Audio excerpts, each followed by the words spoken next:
Thank you very much, Elia. Thank you very much, ASEN and One Dance Week Festival for the invitation. It's my great pleasure and honor to talk during this focus on the Greek dance scene. And I'm very happy that I'm here to introduce a series of ideas and thoughts and experiences that I have from the Greek dance scene as an insider, in the sense that I'm part of this scene as a previous dancer, a previous dance teacher, and now a dance historian and dance researcher and curator. So I have a lot of different positions and a kind of a range of perspectives, and all these are my vehicles for today's presentation, which is a very subjective in the sense that it's not exhaustive. And if you ask other people, you might have other information or other highlights. But as every approach has my personal investment and my personal viewpoint, which I hope it will be helpful for everybody. So I'll start with a personal incident and part of my story. When I first started my PhD at Roehampton University in 2004, I was studying the contemporary dance scene of Greece in the 90s, and I made a presentation asking my colleagues and professors if they knew anything about the Greek dance scene, and if they knew a name by a Greek choreographer to bring into the discussion, and they didn't know any. And that was my adventurous point, that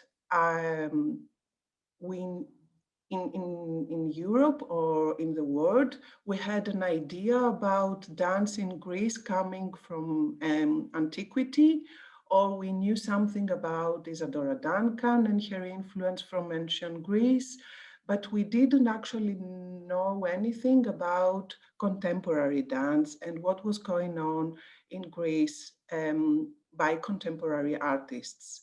So I wanted to reveal what was going on, and my PhD was focused on the generation that was active in the 90s, a period that was related to modernization and Europeanization.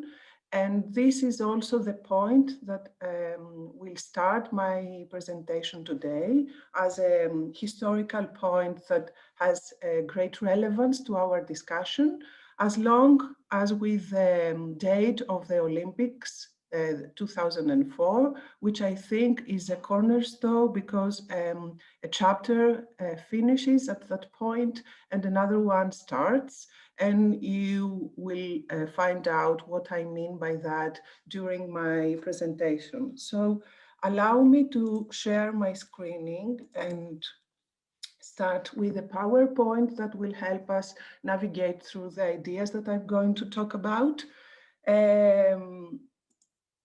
So first of all, I'm trying to make a mapping of the field and a mapping of the structures that exist in the field,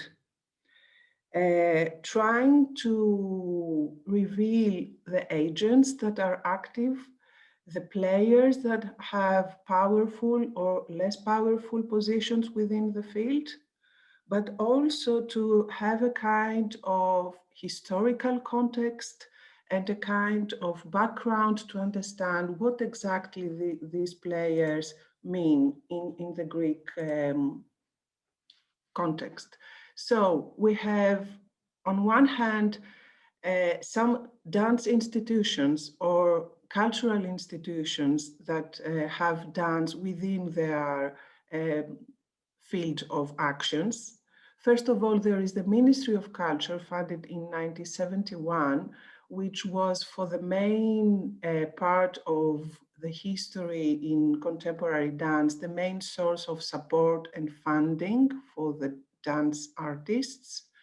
We have the Greek National Opera, founded in 1939, which included a ballet company, but at the time in the 30s was like part of the opera and not an independent ballet company. The foundation, the Greek National Opera, had a ballet company of its own in the 80s and 90s, so quite recently. Then we have the Athens and Epidaurus Festival, which is the oldest art festival in the country, founded in 1955, which is not exclusively a dance festival, but an arts festival. But dance was included since 1956 until today.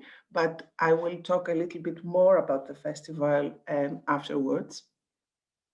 There is the Kalamata International Dance Festival, the only international festival dedicated to dance that was funded in 1995, and it made a great difference, not only because it brought the international dance scene in Greece, but it made it became a point of exchange and dialogue between local artists and international artists. And also the fact that it was outside Greece, outside Athens, it was a major change because the majority of dance institutions and dance activities are mainly focused and based in Athens. Then we have the Duncan Research Dance Center, founded actually in 1980, and I'm very happy that Penelope Iliascu, the artistic director of the center, is tonight with us. The Duncan Research Dance Center is housed, it is based in the house that the Duncan family built when they first came in Athens in 1903. So it has a historical relevance to the history of dance and to the connection of international artists to the Greek context.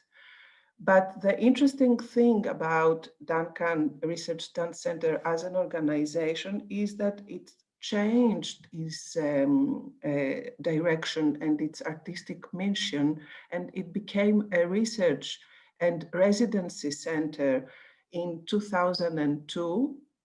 So its contribution to what we can call the independent field of dance is really important because it acquired this special function within the field. The Onassis Stegi, founded in 2010, was the first major private institution that was active in the art scene, and dance was part of its programming since the first season.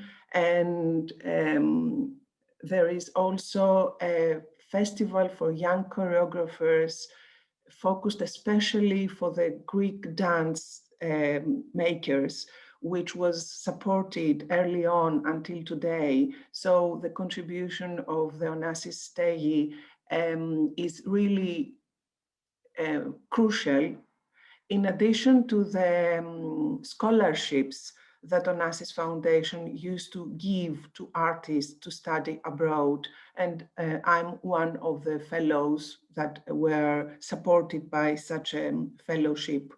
And the importance of fellowships, as you can understand, is really crucial for a country that is at the geographical margins of Europe. And until the 90s, it was really hard for Greek artists to come into terms with what was going on outside Greece and to travel and meet other artists and exchange and study abroad. And due to these scholarships, we can have a lot of people involved in the dance field as dramaturgs, theorists, researchers, historians, and have developed a kind of theoretical language or theoretical discourse on dance, which was not the case a few years ago. And we have the Onassis Air, funded in 2019, which is the research part of the Onassis Foundation, an international foundation that supports artists to come to Athens and do their own research and share their time with colleagues and develop experimental actions and communicate with the local community. So it's a kind of a framework for experimenting rather than producing. And then Stavros Niarchos Foundation Cultural Center, which is another major private institution that at the moment supports the National Opera and the National Library.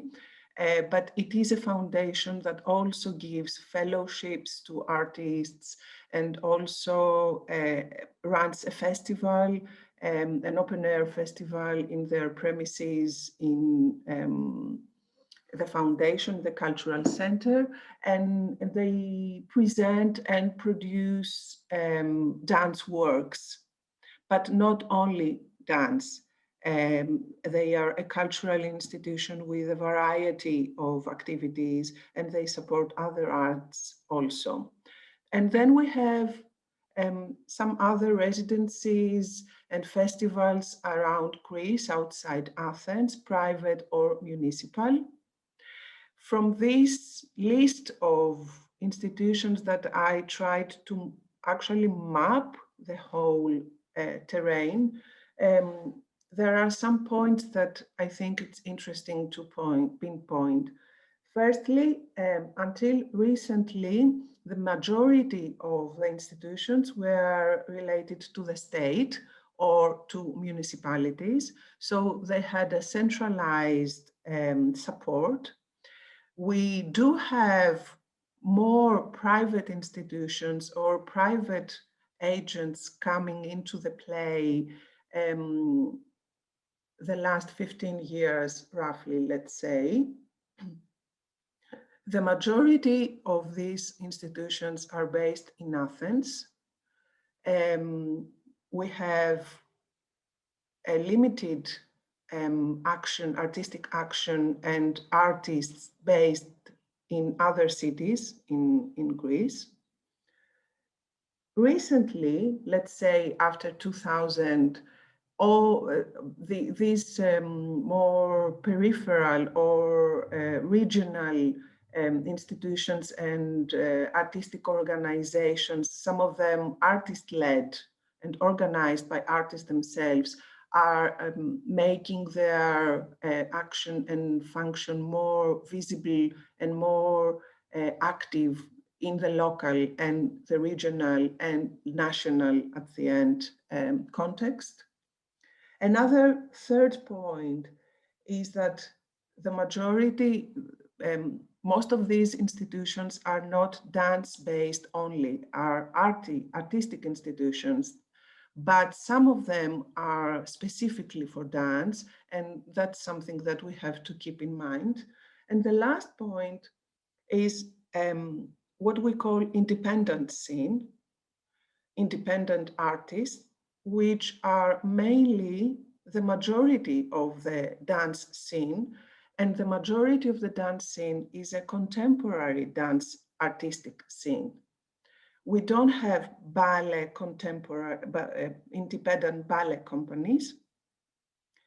And the majority of independent artists are active in what we can call contemporary choreography or contemporary dance. And we don't have a contemporary company related to another institution.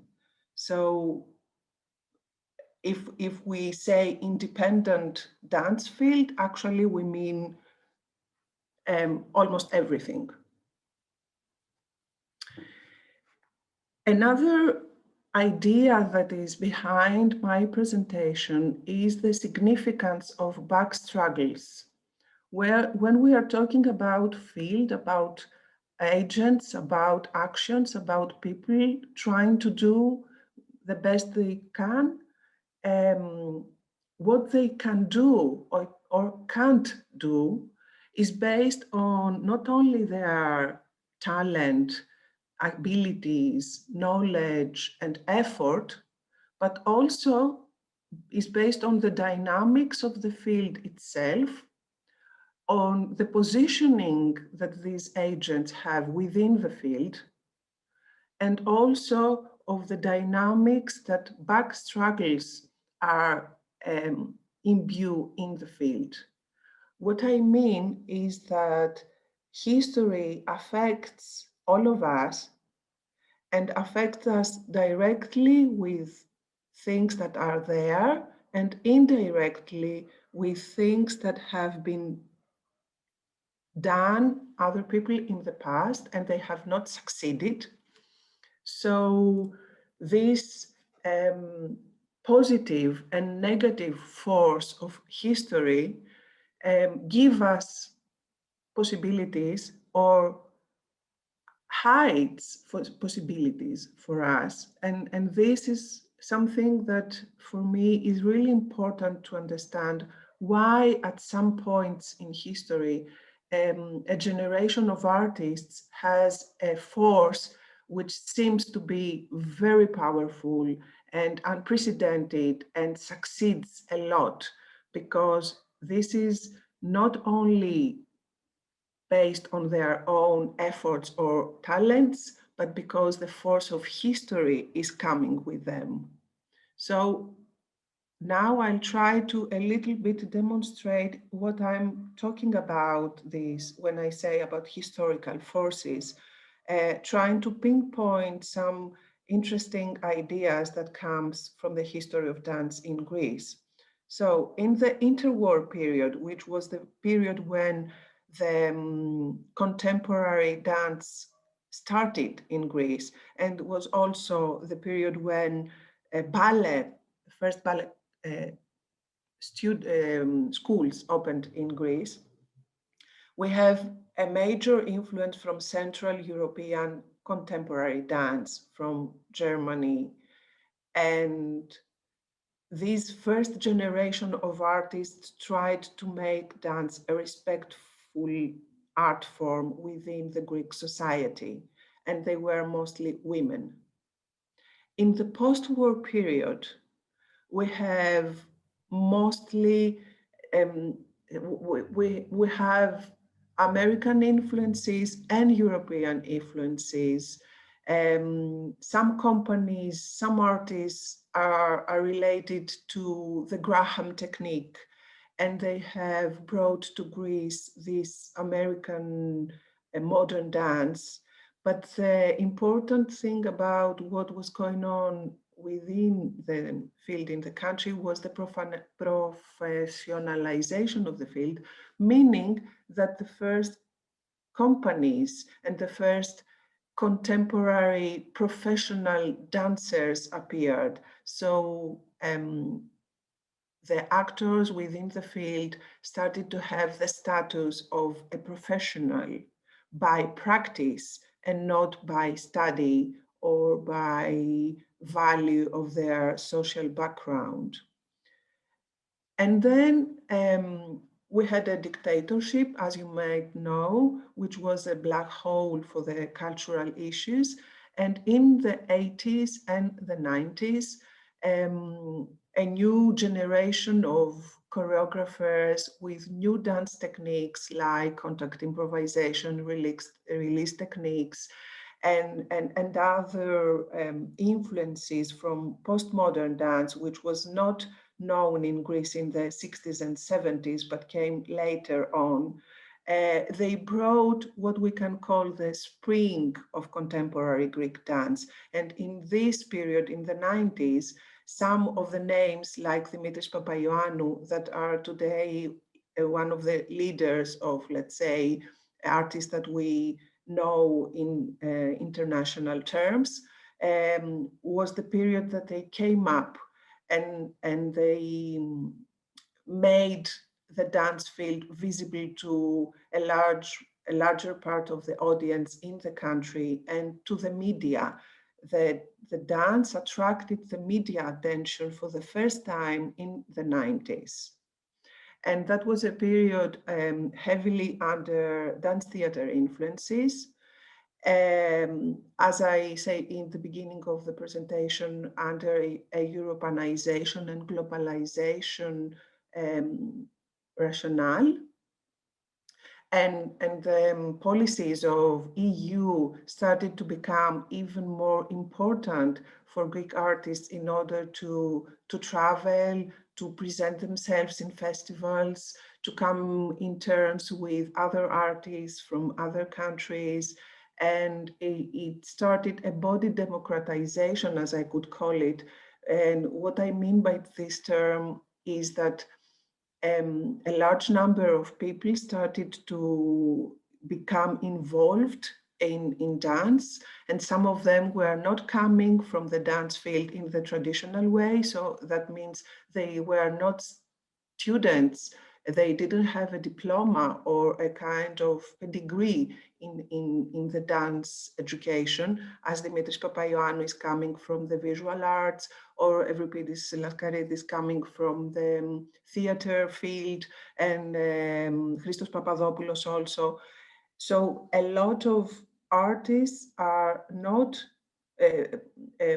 rooted in the usual as then way of being an artist in the field, and also means that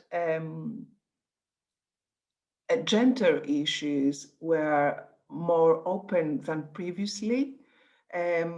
So boys and girls are also involved in dance activities, and it changed in a way the hierarchy, the way the scale of levels within the field was constructed.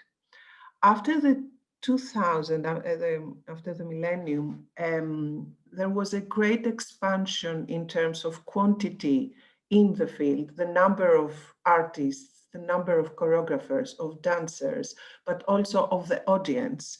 And after the Olympic Games, a major change happened, because for the first time, a Greek artist gained international and global recognition, even though it was within a context that was not dance in a theater context, but it was in a context of mega event, which makes a difference. But it was an optimistic period. And then the economic crisis came. That was a very special and crucial point that I will analyze in a few minutes, and also framed the dynamics of a scene in a different manner. And as I mentioned, the fellowships and the communication with other institutions abroad, either educational or cultural, in the tents, we can see that in Greece we have much more people studied abroad, traveling abroad, and we have an accumulation of people that are talking about theory, dramaturgy, research in dance and in practices. So a kind of bridging theory and practice at a time when all these the performative turn, let's say, was dominant all over Europe and the USA. And also, due to the crisis, a lot of experimental formats in presentation. So that means that the artistic production was not solely focused on performances anymore, came up. So there was a dissolving of boundaries between different performative actions like community projects, educational projects, research activities, tryouts, and that made the possibilities for artists different. So I will proceed by returning to some institutions or to some incidents in order to pinpoint what special, what kind of possibilities were inherent in these organizations, agents. So the Kalamata International Dance Festival was the first major dance, specifically dance event that brought historical figures from abroad to Greece, like Trisha Brown, Merce Cunningham. We haven't seen these artists in their period of in the period that they were the highlights of avant-garde. We saw them in the 90s, and also became the meeting point and the point of nurturing artists and audience. And the Kalamata Dance Festival was the first festival that was linked to Airwaves network, and the role of European networks was really crucial and supportive for artists to have a visibility within international and European context. So networks and networking is something that is present in the Greek dance scene in the late 90s and in the millennium. So it's, I think, very important to mention the role of networks. The Athens and Epidaurus Festival, as I told you, was founded in 1955, but there was a change in 2005 when Yorgos Loukos was the appointed artistic director of the festival, because he proposed an international character to the festival and a contemporary identity, which was not the case before that. And Athens and Epidaurus Festival, as well as Kalamata Dance Festival, was directed by two personalities that had a very clear artistic vision, and they made the change because they were not managers, they were not agents, but they were people that knew very well their field, and they had a vision on how to lead this organization and the artists to a context that would be fruitful and supportive for them. And then in 2016, Vangelis Theodoropoulos became the artistic director of Athens Festival, and I had the pleasure to be in his team as dance curator. And what I could say is that at that point, the festival started to have another drive to open to the city, so to connect the artistic activities to the communities and to initiatives that were grassrooted. And I have to say that through my own experience, but also through experience of other people active in the curation since the 10s, the curatorial rationale in the country has changed. We are now talking about how to take care of the artists, support the artists, make the best possible infrastructure to accompany their development in a more deep and more fruitful way, rather than just presenting the work.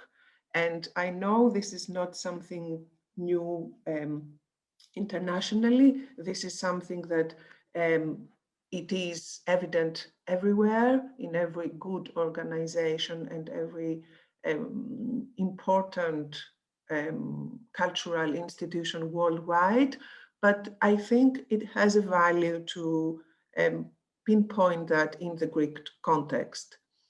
So here I'm showing you the poster of the Lyon Biennale de la Danse of the 1998, which was the first time that a major international festival included Greek companies as a kind of homage to the Greek dance wave, let's say, and Omada Εδάφους, the previous company by Dimitris Papaioannou, and Oktana Dance Theatre, the company by Konstantinos Rigos, who is now the artistic director of the National Ballet Opera, where within the program of this Biennale, which was termed Mediterranea, that it was a theme on Mediterranean, and because we are talking about international visibility and promotion of the artistic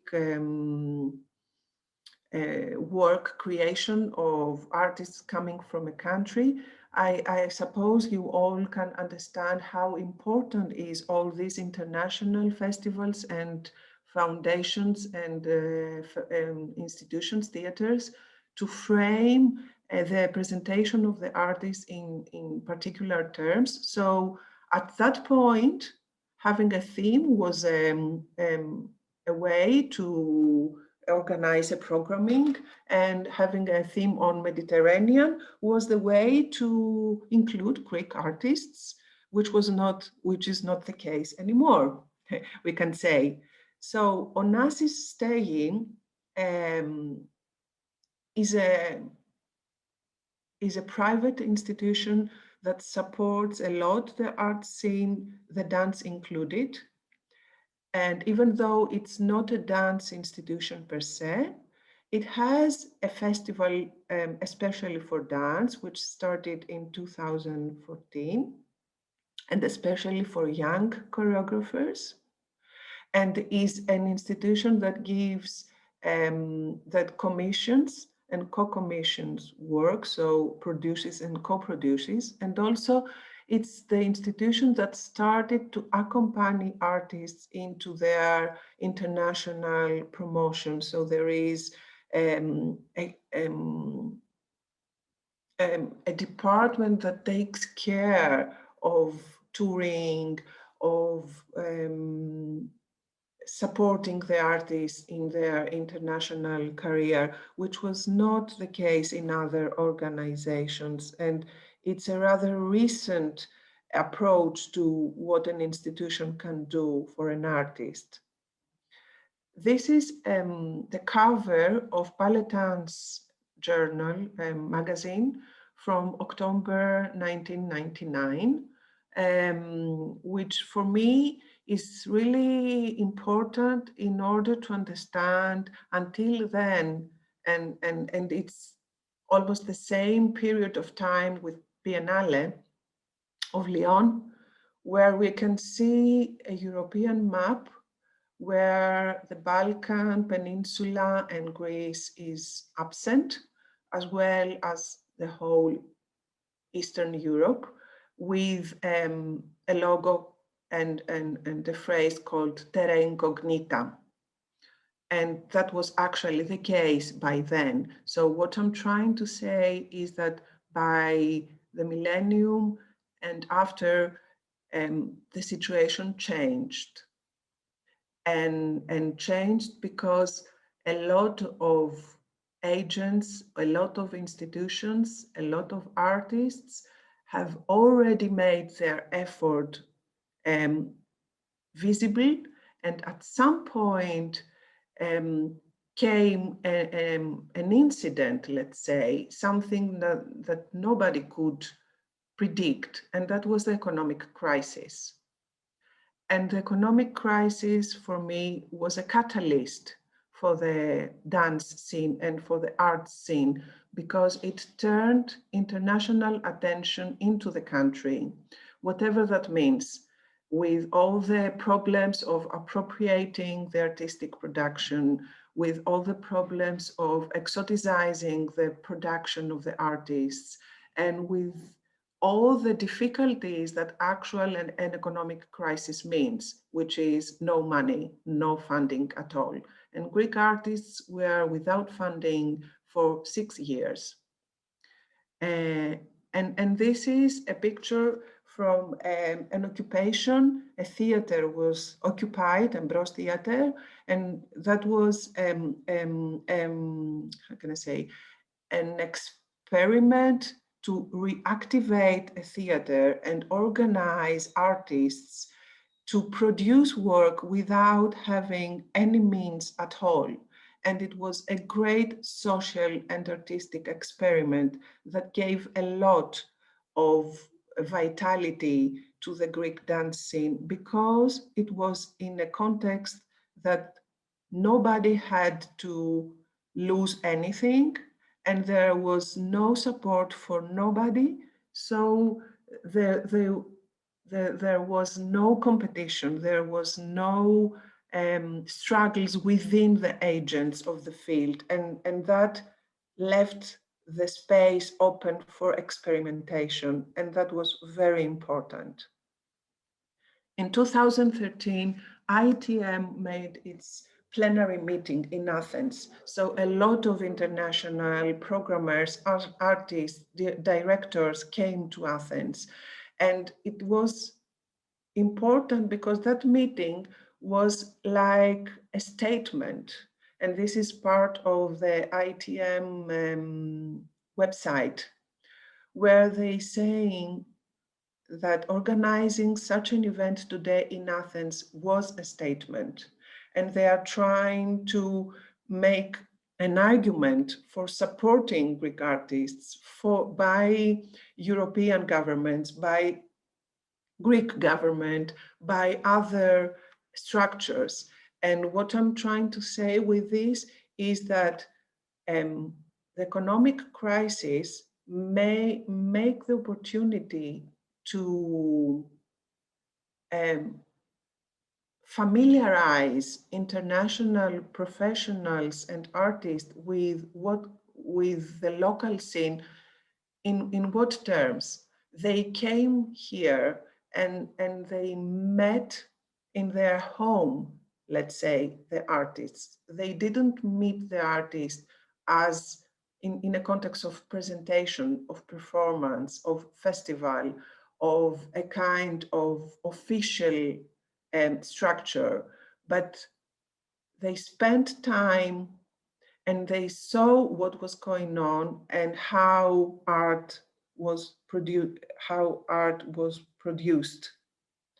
Another major international event was the EDN meeting, the General Assembly that was hosted in the Duncan Center in December 2015.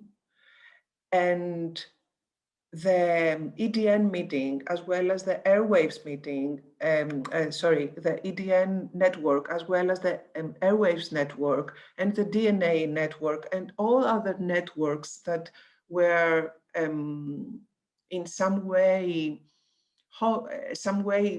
involved Greek artists, supported Greek artists, as are important routes for promoting the Greek production abroad.